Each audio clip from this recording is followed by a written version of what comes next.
welcome to the Wise Men Say It podcast. Good evening, good morning, good afternoon, whatever time of day it is that you're listening to this. It's Matthew and I'm in the pub actually, but I don't have a drink. Well, I have a drink, I have a pint of Coke. I'm joined by Eleanor McCabe. Hi. Hello Matthew, how are we? Let's take it back to what you used to say on the Thursday pod. I'm alright, yeah, I'm fine. I've been at work, I've been at the gym, I've come here. And having a soft drink to start with, which I don't really like. It isn't very on brand, but we move. Can I just clarify for the listeners that I got here before Matt? Mm-hmm. I tried to order him a pint of Stella, and when he turned came, it down. Yeah, when he came, they hadn't poured it yet, and he asked to substitute it for a Coke. Like that is factually what happened here. I will have 9 pints later, or 12, just to just to make up for the soft drink. But needs must. I'm alright.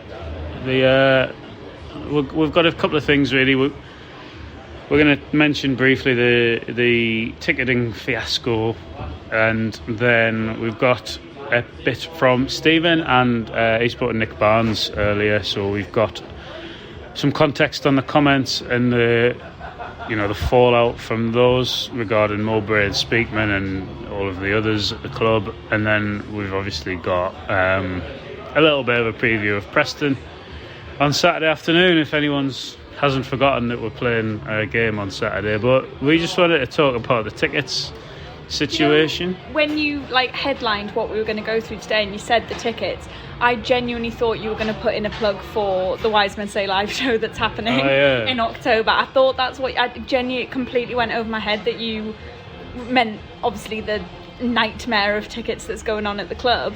I thought you were going to put a sneaky little no, I'm not that clever. Everyone really. Come along to Pop Rex. Yeah, you should do that. But they're digital tickets only as well, actually. So the problem isn't with the digital tickets. The digital tickets work very well. I think it's very straightforward in order to get them into your Apple or Google wallet, depending on which system you have on your phone. And I think you order the ticket, it arrives quickly. I've had no issues with that personally. Unless you choose the delayed digital delivery. Unless you choose the most bizarre option of all time. Someone did reply, I can't remember who you are, you'll know who you are, and said maybe if you're buying it for in a few weeks' time, you want it to appear at the top of your inbox for the match. But then you can just pin it. Yes, I know. You might, okay. But that is obviously why. Just download it into your wallet. Yeah, I know, but that is obviously why, isn't it? Yeah. He was right, whoever said that. But that's relying on our ticketing office to be organised to put them on a couple you of wouldn't weeks really. You'd like to think it was automated as well. Otherwise, someone's got to trigger that. Yeah. The problem was on Tuesday. The problem was not the digital tickets. The problem was being able to buy tickets at all. Now, I tried to buy our tickets on Monday night, and there were a few single seats left in the southeast corner. One, I didn't want to sit there, and two, I kind of wanted to sit together as well. So I was like, I'll just wait till the morning, they'll open some more blocks. And not only did they not open any more blocks, those tickets had then subsequently gone. And I was on the way to work, admittedly early, it was about 6:30. Now, what is the point of a digital ticketing system if it relies on someone to manually put them on sale? Yeah, it makes absolutely no sense. I mean, bless you, I was messaging you like, hi Matt, have you got the tickets yet? Not realising that there was this whole disaster going on.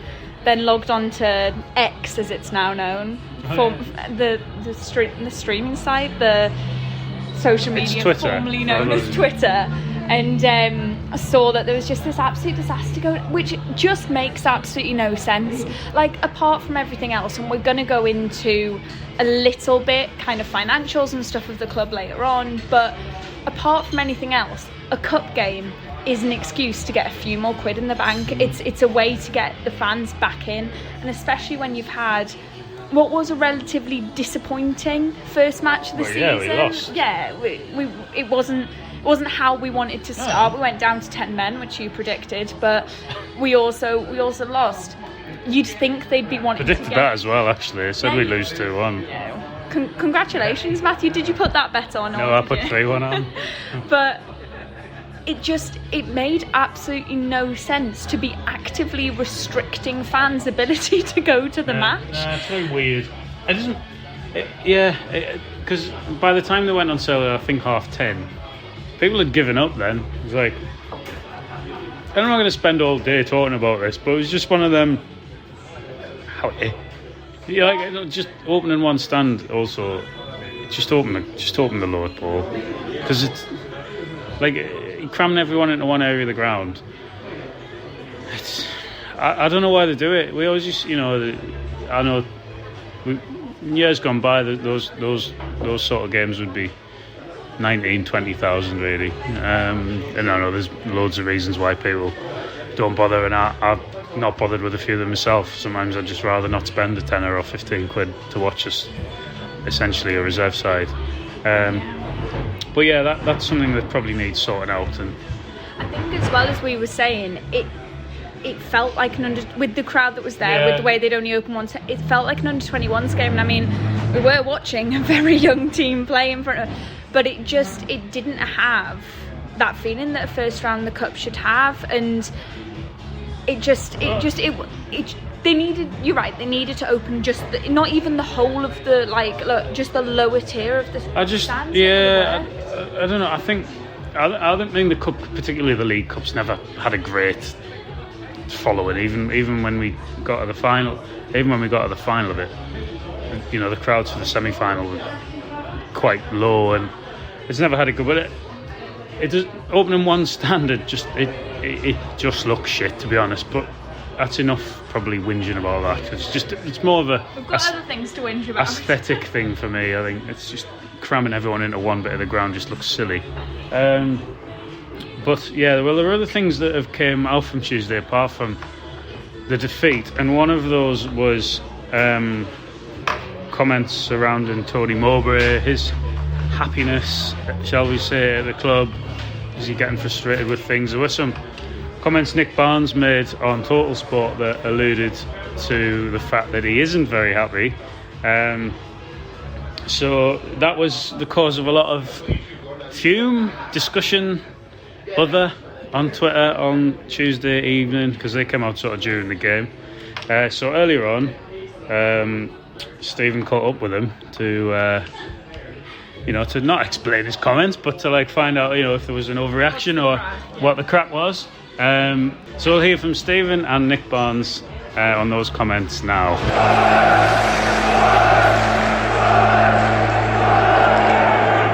Okay, Nick, we will start with the discussion people are having about comments you made on air before the Crewe game, suggesting that maybe the mood isn't right at the club. Those comments being overplayed, do you think, or do you have genuine concerns? How are you gauging things at the moment? I think there is an element of them being overplayed and maybe taken a bit out of context.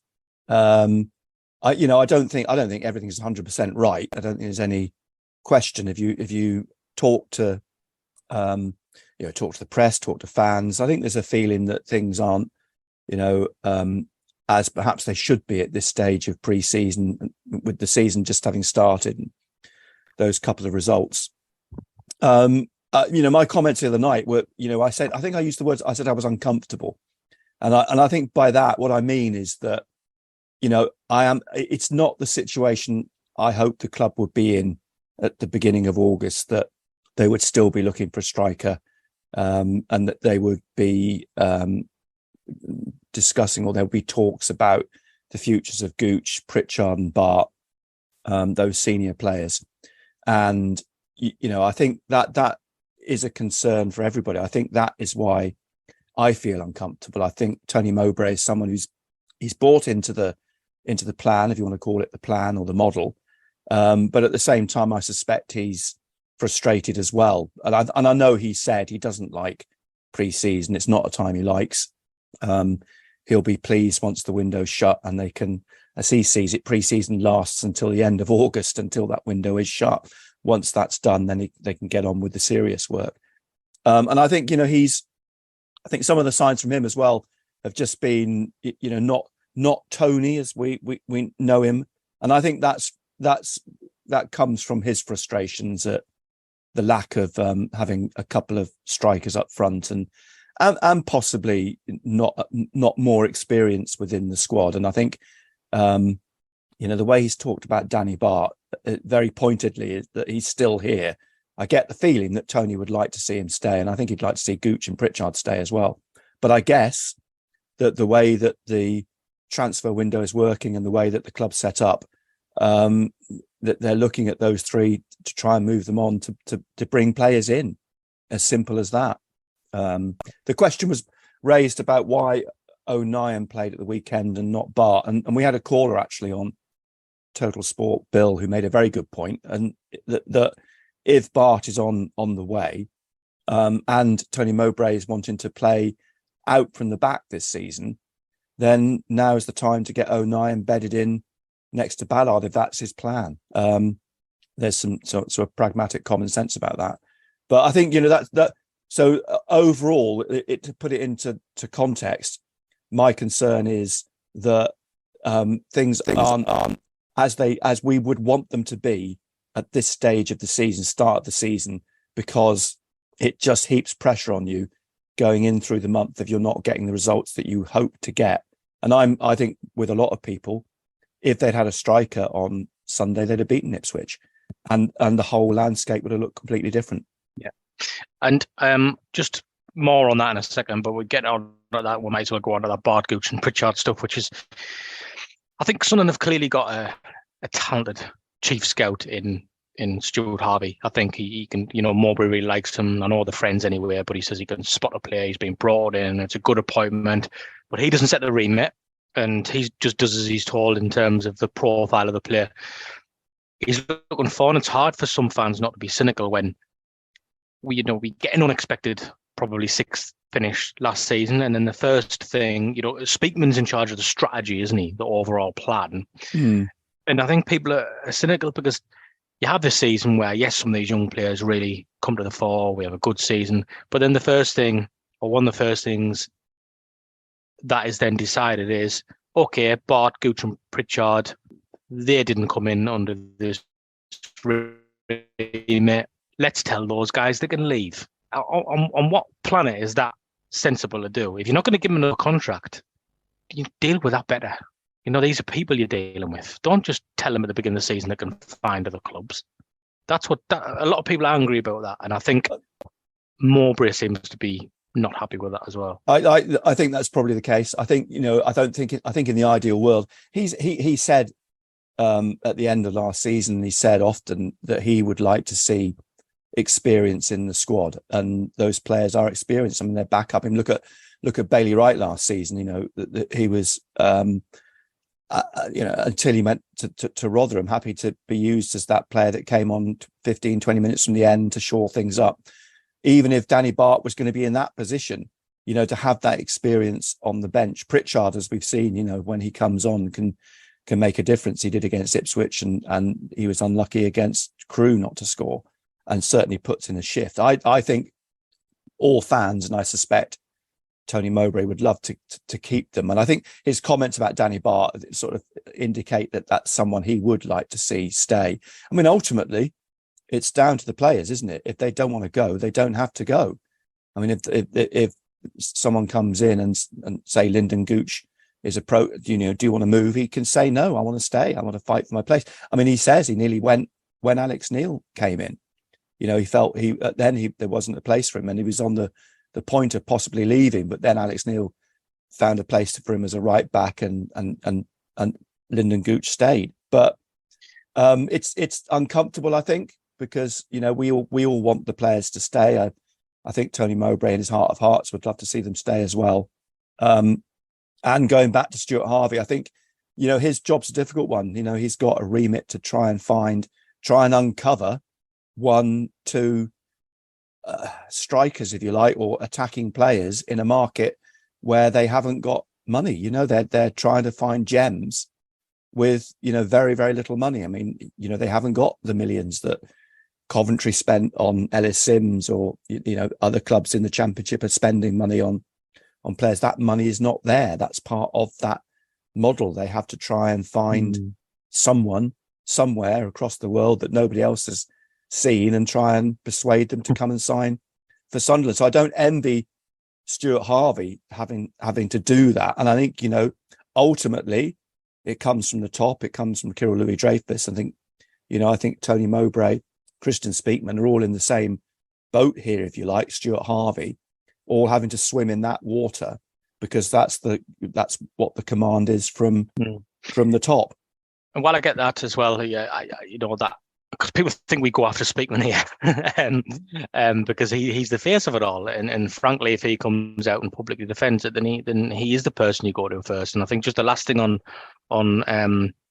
those three players you mentioned, Bart, Pritchard, Gooch, I just think the squad was clearly very harmonious at the end of last season. And even if you were thinking you're going to get rid of somebody at the end of this upcoming season, you don't tell them at the beginning of the season. They'll find a club, no problem. Let them crack on, open those discussions later on. We'll leave that there because we said our bit in it. And I just think let's reflect also that, this has come to a head because Sunderland have gone out of the League Cup to Crewe, which in the grand scheme of things, some people may not care about that much. Other championship teams have got out of the cup. Southampton, who everybody loves this season, went out to a League Two team convincingly. Millwall had the arses handed to them at home to Reading, who are a side who didn't win a single pre-season game. I think they've gone like 15 games in the league without a win before that. I think February, I was reading, was the last time they won a game.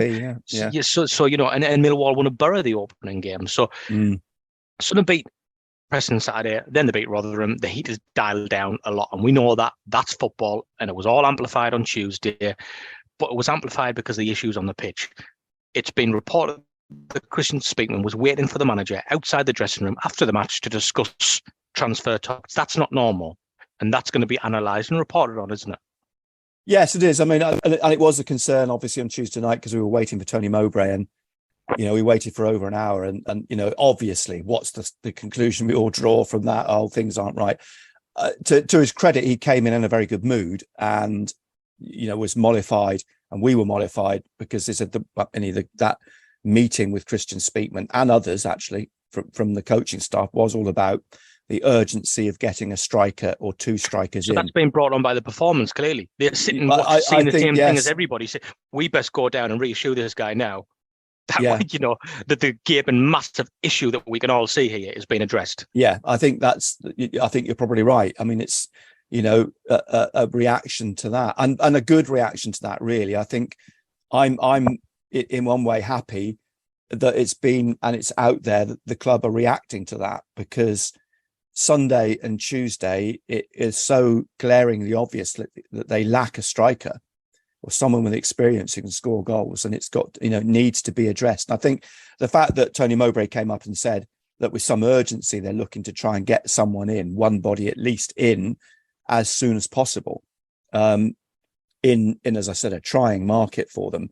I think it does illustrate that they are, painfully aware that they need to get this addressed and something sorted sooner rather than later, because, as you say, these two games, Preston and Rotherham, at the start of the season, when you looked at the fixture list, you'd look at what would I think many see as a fairly benign August. Ipswich was an unknown, but I think with hindsight, we could look back at that game and feel that had they had someone up front, they'd have probably scored in the first 15, 20 minutes.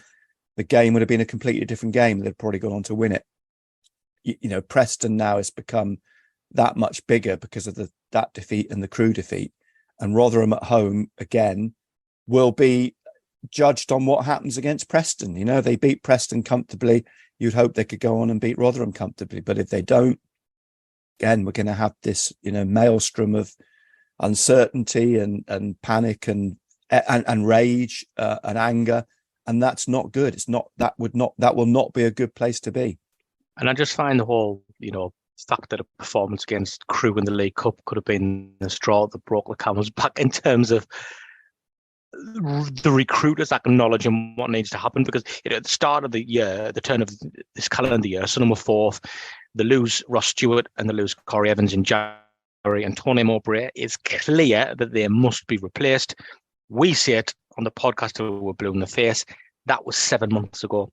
So this idea that fans are now suddenly rushing the recruitment team is nonsense. As far as I'm concerned, they've had a long time to sort this out. Well, they've had longer than since those injuries. I think people have said, that the issue of strikers should have been addressed 3 windows ago, 3 windows ago, and there's probably a lot of truth in that. And I think I come back. I mean, I'm not trying to be I'm not trying to defend Christian Speakman necessarily, but I can, and Stuart Harvey and Tony, but I can see they are, I think from their point of view, I mean, they would be the first to say, look, we're working in with one hand tied behind our backs in one sense. They're not giving 20 million quid to go and buy a striker. Exactly. They're not giving 20 million quid to go and buy a striker, yeah. You know, so that they're working in constricted circumstances, if you like. And I imagine that, I mean, everyone knows striker's the hardest position on the pitch to fill and to find. And, you know, they've had bad luck when it came to Stewart and Sims. I mean, you couldn't have made that up. You know, if that was Royal Rovers, you'd think that was beyond even that would be beyond the biggest imaginations. But nonetheless, that we are here where we are now, and the club's crying out for someone to score goals. And I think, you know, as you say, go back to Tuesday night, at least they are, you know, painfully aware of that. And at least Christian Speakman has gone in to see Tony to try and, I think, assuage any concerns he would clearly have had after watching that game, that, you know, they need someone up front to score goals. Yeah, and I just think, you know, just to wrap it up, I think from our point of view as well, again, because I know people think we'll go after Speakman, but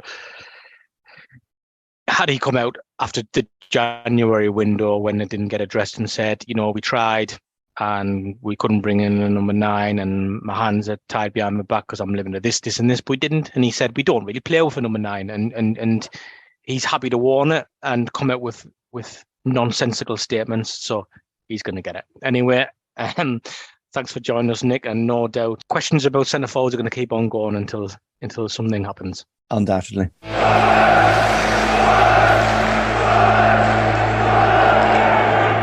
Right, thanks for that.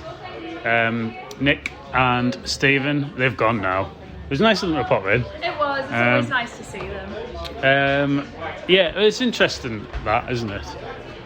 Yeah, I think when I was listening to it, the thing that struck all of us, and I think that we all became aware of this a couple of hours, maybe the next day after the original tweet went out of what had been said, is that Barnes's comments were almost taken out of context. Yeah.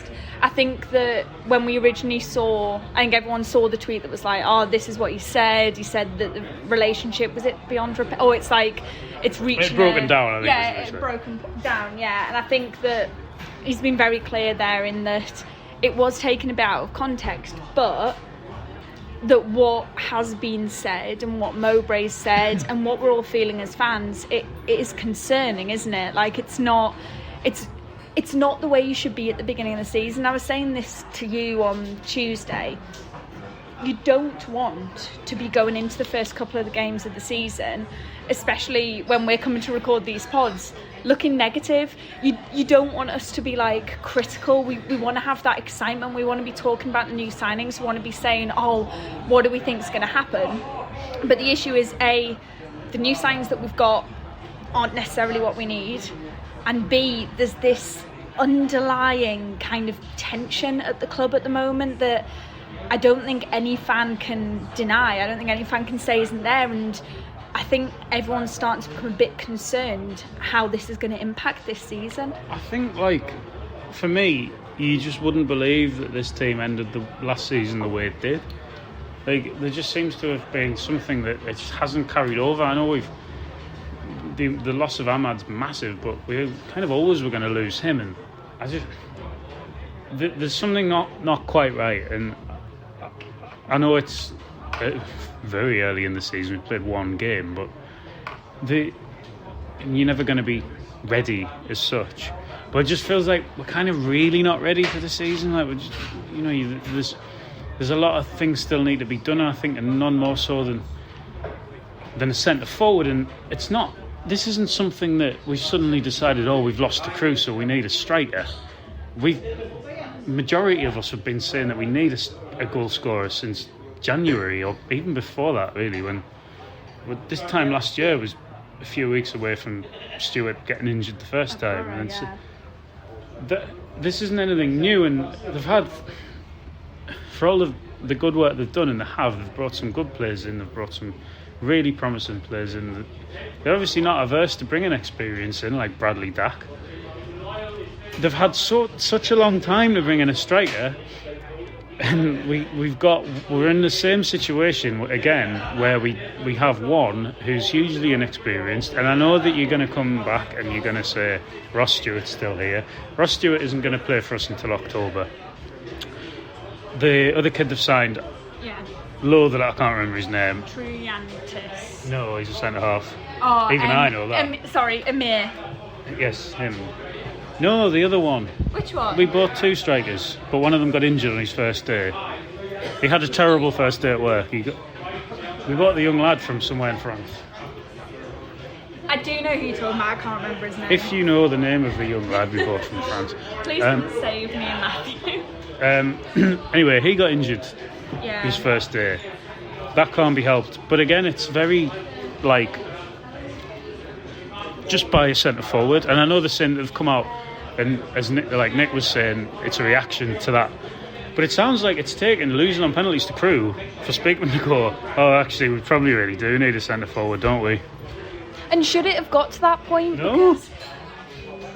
And Stephen said it, didn't he? In that clip, he said, look, it's not just that we're all suddenly... Because I don't think any of us can deny that Harvey's done a good job with what he's found in terms of recruitment. I don't think that anyone's saying that he hasn't, but it's not that we're suddenly getting on the recruitment team's back. When Stuart got injured in September last year, we were all very cautious that we did not have that much of a buffer when it came to centre forwards.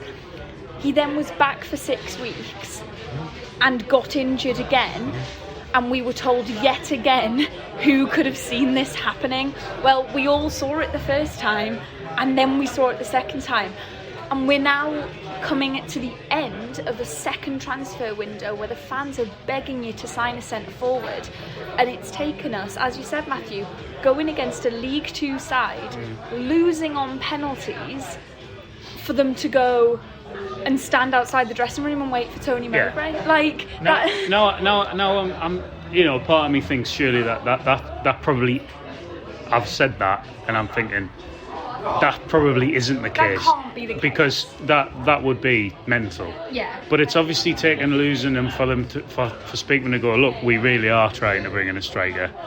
And I'm sure they are, and I'm sure they have been, and it's not easy to find a centre forward. You look at what Coventry have had to play for Ellis Sims. That's clearly too much for what, more than they would have liked to pay for Ellis Sims. Yeah. And I think if we'd have paid that for Sims, you'd been going, well, he's a good player. Yeah. But that is a lot of money what they've paid for him. And Barnsley said... And I don't think we have that. Yeah, and Paul Barnsley said didn't he? He said, we don't have this money, and effectively Speakman and Mowbray are playing with one hand tied behind their back. Yeah. Is there the money to support them? And again, we were having this conversation on the way to the game on Tuesday. How much does KLD actually have access to at this point? Well, I don't know. Chris Weatherspoon probably knows. Because it's money. Can you give me a ring, Chris? He will know that. Matthew's number is... Gareth's number that we but ring Gareth on 07. But the issue is that we don't know how much money he has access to.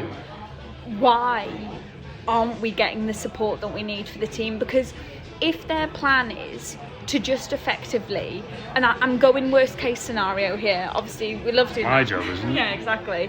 I'm going worst case scenario here, but are we just going to become an academy for big clubs where we train up these young players and send them on without actually making any progress ourselves? Because we've brought in Dak, we have brought in some other experienced players, but you're looking at the likes of Gooch, the likes of Pritchard, the likes of Bart, who are all being, I don't want to use it, but pushed out, told they can go, told they can leave.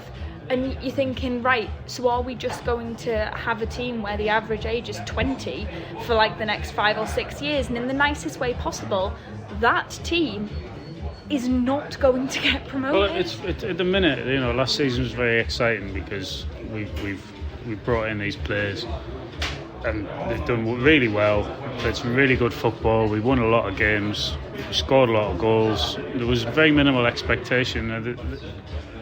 It becomes suddenly less enjoyable if you start losing games and then when your best players go and then you're replacing them with children and it's not quite working. And I'm not sure. No one's saying that's going to happen. I just think there's plenty of time left to sort this out. But obviously, just because the window's still open, it doesn't mean the games are paused. And by the time the window closes, you've probably played 4 or 5, if not 6 games maybe with midweek. We've seen this time and time again. We saw it in the League One seasons where we'd get to the end of the season and the conversation everyone was having was, oh, if we turn this draw into a win, if we turn this loss into a draw. It's those couple of points that make the difference. I mean, last season we got in to the playoffs on goal difference alone. That's how close it was in the Championship. And this season, this league, as I think I said it on the reaction on Sunday, this league's better than it was last season. We're at the top end of it, certainly. Yeah. But every point is going to count. Yeah. And the first game of the season is a bit of a free hitter sometimes. You can say that teams are getting used to new squads, teams are getting used to new leagues like Ipswich are. You never quite know what's going to happen there. But Saturday, and I think Barnsley said this as well, Saturday at Preston has now been turned into a bigger game than it ever needed to be. It's a bigger game than massively than it should be. I mean, we should be going in with good feeling. We beat them like 2-3 months ago. Like we should be going into this really comfortable, having a nice time, going out for a few pints. But instead, do we know what the starting 11 probably will be? Well, exactly. Yeah. No, I wasn't like meaning that. I was just saying like, but Barnsley is right in that game. I can't remember the word he used, but he said August was benign, I think, like on paper, and it is. Ipswich at home, it was obviously a tough game, but Preston away, Rotherham at home, and then you've got Coventry away, which is obviously tougher. But you look the first 3 games, you think, well. But now, so you're beating Ipswich, you're going. I think, to be honest, if you draw at Preston and beat Rotherham, I don't think anyone's batting an eyelid at that start of the season. I think if you go and lose, then you have got a bit of a problem in that you've lost your 2 league games, and I'm not asked about being out of the cup, but I am bothered about the way the performance was turned in, and I think like the first week of the season you don't want to lose the 3 games, so.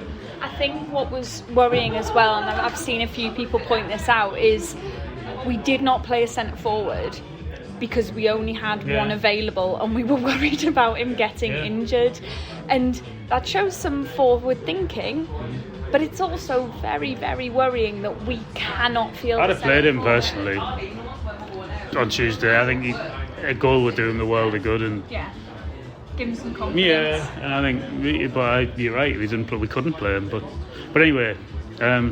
Hope that wasn't too depressing for you.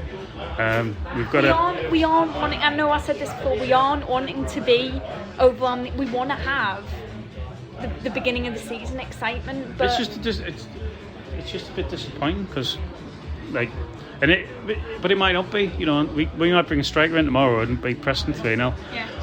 But you'll be sat here doing a reactor on Saturday, absolutely buzzing. You look over the moon with that, mate. It's a bit the same as I always am. It's like a bit pointless, isn't it? Really. Right. Yeah. We'll take a quick break actually, and then we'll have a lovely little look at the game on Saturday afternoon at Deepdale.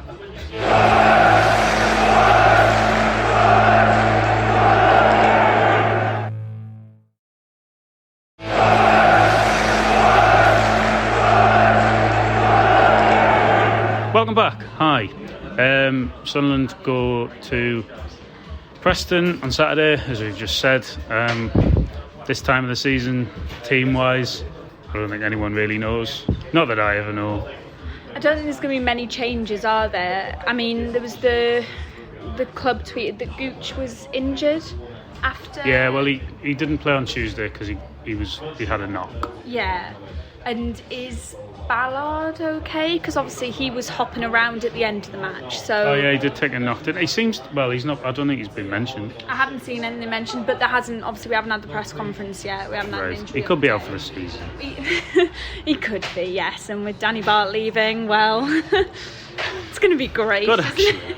makes sense. Actually. We're going to have a great time this season. I can't I'd wait. imagine the same back forward start. Yes, hopefully. Well, yeah. Do we have a choice about that? Well, 09's going to play, I think.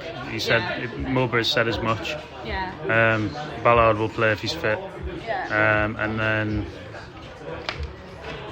who played left back? Circuit. Yeah, Circum was at left back. Yeah. Midfield, I thought Neil played well. Ekwa, I thought did all right. You'd imagine. I don't envisage too many changes. I wonder if he'll bring Pritchard in. Well, he calmed it down, didn't he? Right. He looked a lot.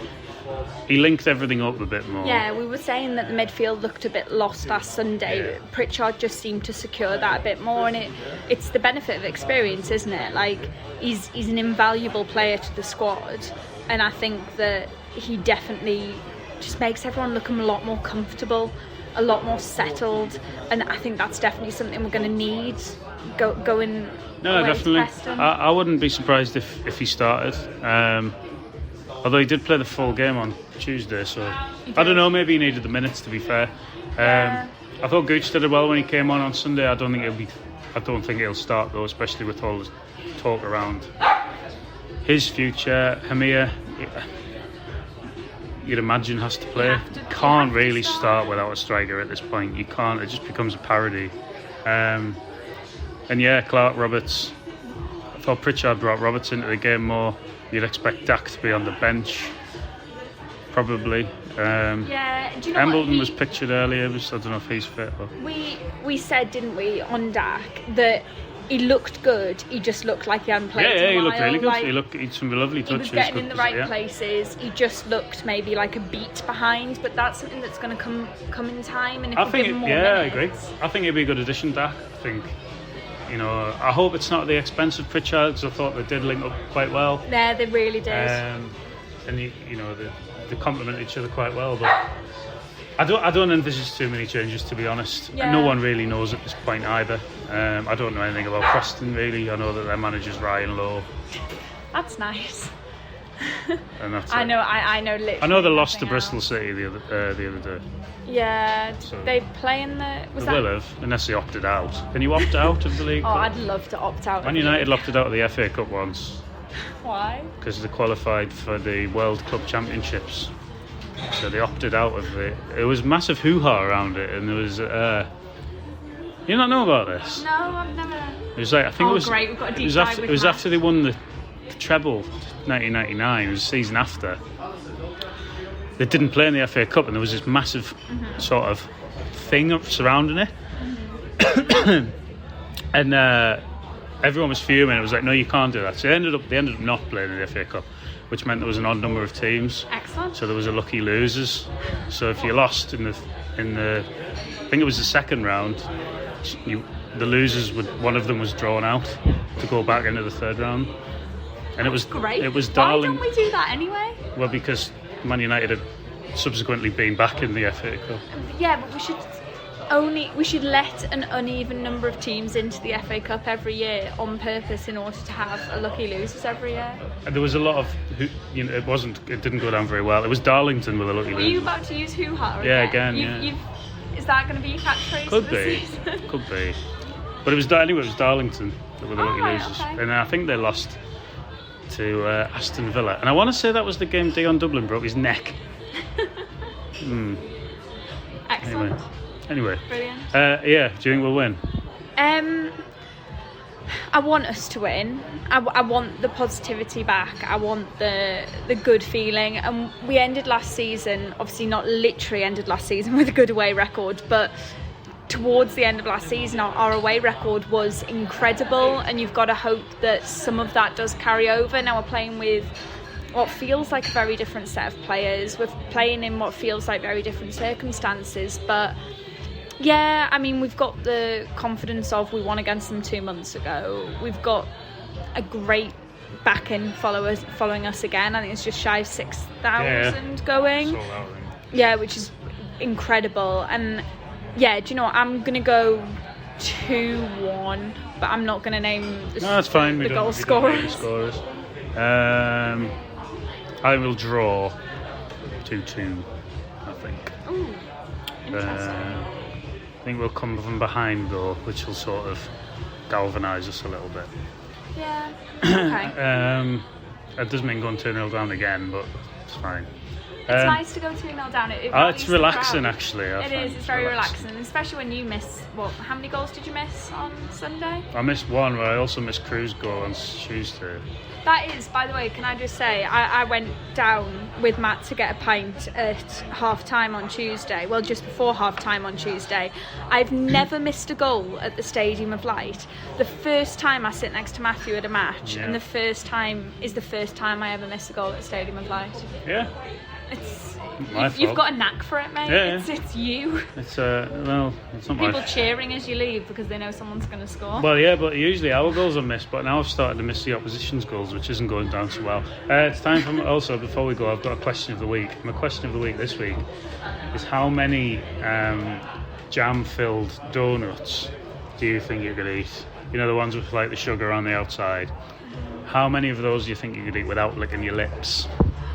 See, I never liked this as a child because there used to be this thing where it would be like you can't lick your lips or your fingers, but it felt like that's part of the enjoyment. Probably eat 6, I think. You think 6? Yeah. I think I'm tapping out at about 4. We could try this, really. We should. Not now. And we'll do it on an Instagram live, or we'll put it up on the Do it on YouTube Saturday. that you should go and subscribe to. Oh yeah, do that. We'll do it. I'll do it at the live show, which you subscribe to as well. You should buy tickets. Subscribe to the theory of buying tickets for the live show, digital tickets. You can delay the delivery of your digital tickets for the live show, just as we've delayed the live show. Really, it's the 6th of October before the Middlesbrough game. Unless it gets moved, the Middlesbrough game, in which case it'll be during the Middlesbrough game. You should buy a ticket for that. It's I don't know, some money. It's about 12 quid or something. I haven't bought my tickets yet. Right. So. Yeah, it's So about. are we going But straight head online and buying head them over to the Wise Men Say socials and buy them.